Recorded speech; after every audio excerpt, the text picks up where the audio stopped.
Okay, applicant number 1, Patricia de la Cruz. Present. Okay, applicant number 2. Applicant number 2? May applicant number 2? Yes, ma'am, meron. So, wala siya right now. And I hope pasok ang fang quality sa inyong qualifications. Ma'am, I'm sorry if I am late. Nasira po kasi yung elevator kanina, kaya naghagda na lang po ako at tumakbo na lang po ako. Ma'am, I'm still qualified for the interview. Your reason is valid.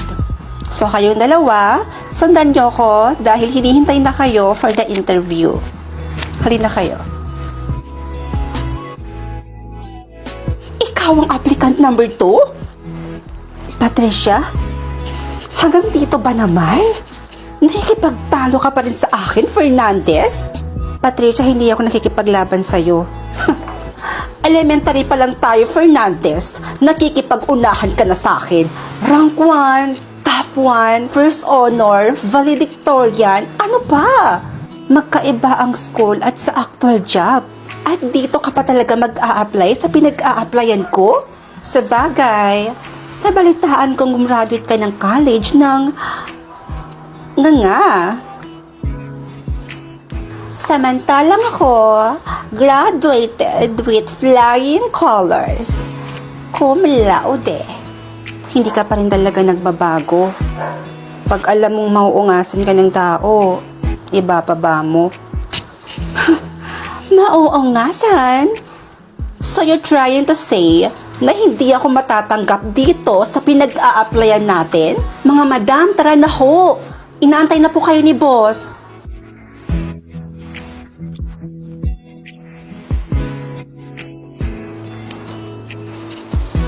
Huwag kang pasisiguro, Fernandez.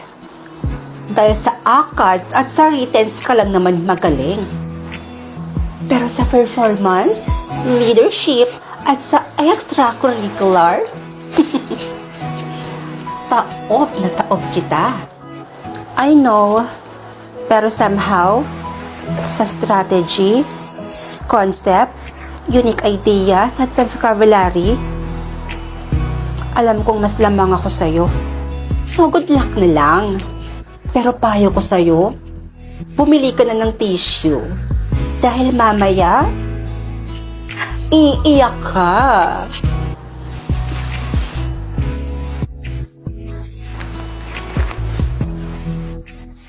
Okay, it's your third applicant number 1. Pasok ka na.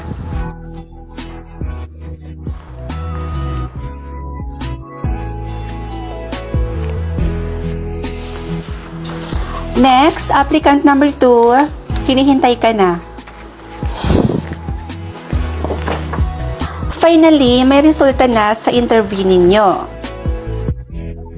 So, yung babanggitin ko ngayon kung sino yung natanggap bilang assistant manager. Kaya congrats sa'yo dahil ikaw ang napili bilang assistant manager. At walang iba kundi si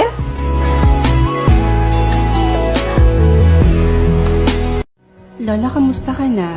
Kung nasan ka man ngayon, Lola, sana masaya ka.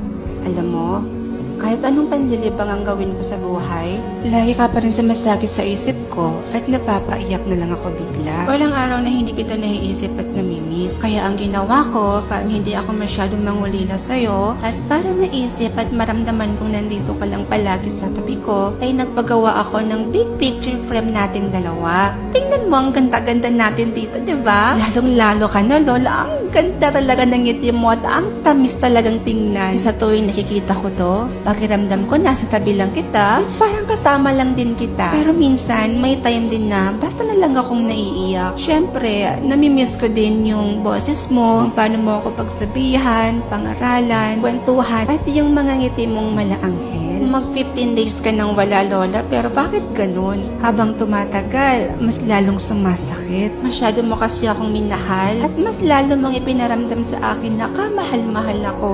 Lalo na sa nang araw na halos kamuhiyan at talikuran na ako ng lahat. Pero ikaw, nanatili kang nasa tabi ko at kahit kailan, hindi mo ako iniwan. Pero ganun pa man, palagi ka pa rin nasa puso at isipan ko. Lola, sobrang mahal na mahal kita.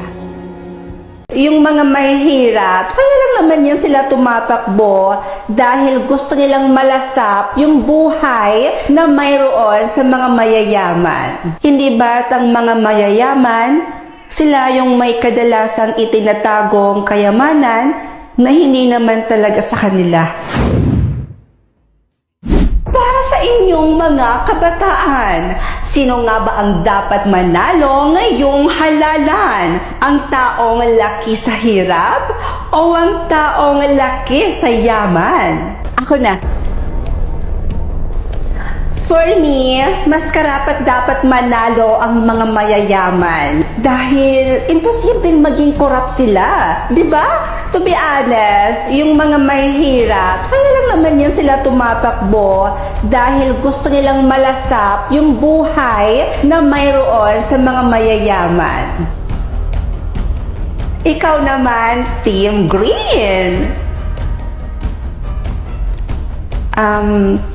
For me, mas karapat dapat pong manalo sa halalan yung taong laki po sa hirap dahil naniniwala po ako na doon magmumula ang sipat siya na kailangan po ng mga taong salat sa buhay. Sa katunayan, ang mahihirap, kaya lang naman sila sumusuong sa pagpupolitiko dahil sa kagustuhan nilang maipagtanggol ang kapwa nilang mahihirap. At sa sinasabi mong korupsyon, sanay kami sa buhay na walang-wala. At kung hindi ako nagkakamali, hindi ba't ang mga mayayaman, sila yung may kadalasang itinatagong kayamanan na hindi naman talaga sa kanila. Kaya kung sinasabi mong korap ang taong sanay sa hirap, I think nagkakamali ka doon.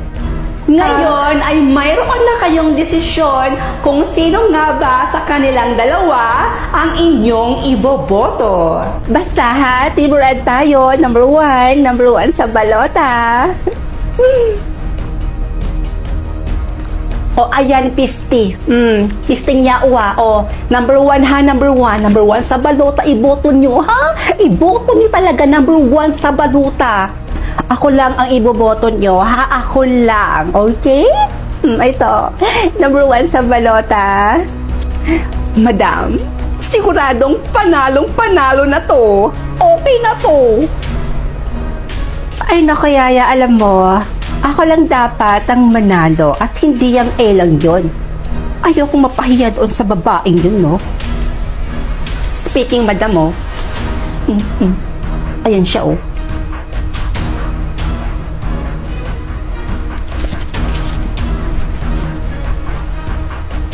Number 2 po. Number 2 po sa balota. Salamat.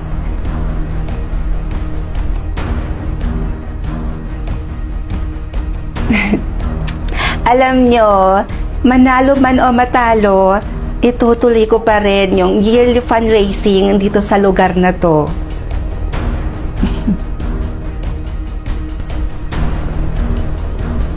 Ay, halang, may nalulunod, madam! Madam, may nalulunod! Kuya, pakiahon dito, bilis. Please, lumayo-layo muna po tayo. Parang awan nyo na. Para magawa ko po yung CPR. Yaya, tumawag ka ngayon ng ambulansya. Bilisan mo. Biga-biga talaga tong babaeng to eh.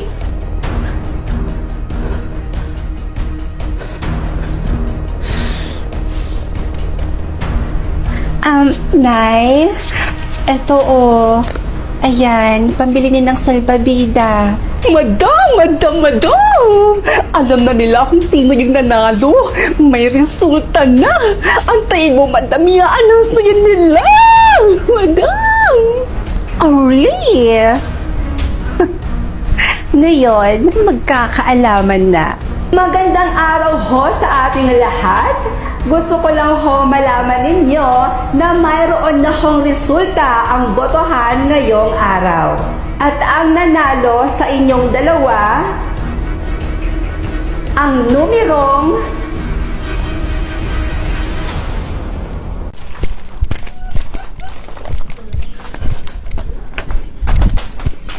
Yes, ano po sa atin?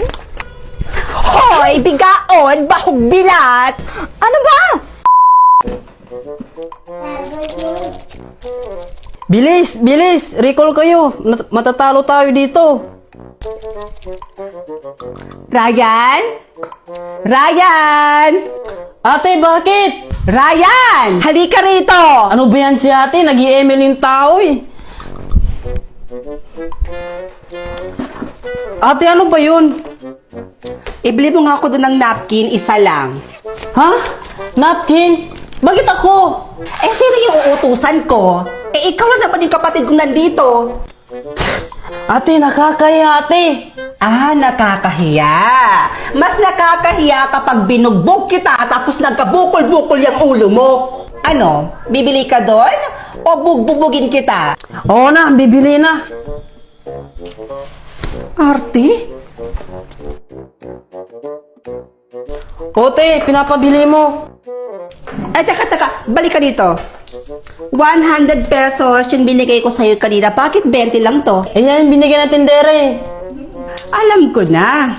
Kulang-kulang yung sinukli sa'yo dahil kulang-kulang ka.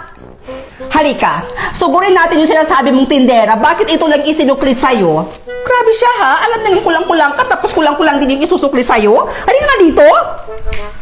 Saan ka ba banta bumili? Diyan sa unahan!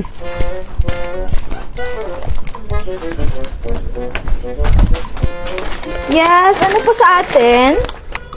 Hoy, bigaon, bahog bilat! Ano ba? Bumili siya dito ng napkin, tapos 20 pesos lang yung isinukli mo dun sa 100. Porket kulang-kulang at may krung-krung tong kapatid ko, gaganyan-ganyan yun na. Ay nako, alam ko talaga yung mga modus nyo eh. Yung mga taong ganyan, yung mga taong hindi marunong lumaban ng patas. Kapag alam yung kulang-kulang yung taong bibili doon sa store ninyo, dadayain nyo. Kasi alam nyo na kulang-kulang at may pagkakrong-krong yung taong bibili dito sa inyo. 100 pesos yung pera ng kapatid ko tapos ito lang isinikli mo 20 pesos. Bakit? Saan ba yan bumili? Dito ba yan bumili? Saan ka ba bumili? Sa unahan pa! Ay, lintimang ka, uy. Di mo sinabi. Kakahiya ka talaga. Ay, ka dito. Saan ba yun? Sandali! Bakit? Bumalik kayo dito. Ano ba yun? Ah! Pulutin mo yan! Kasi? Kahiya ka?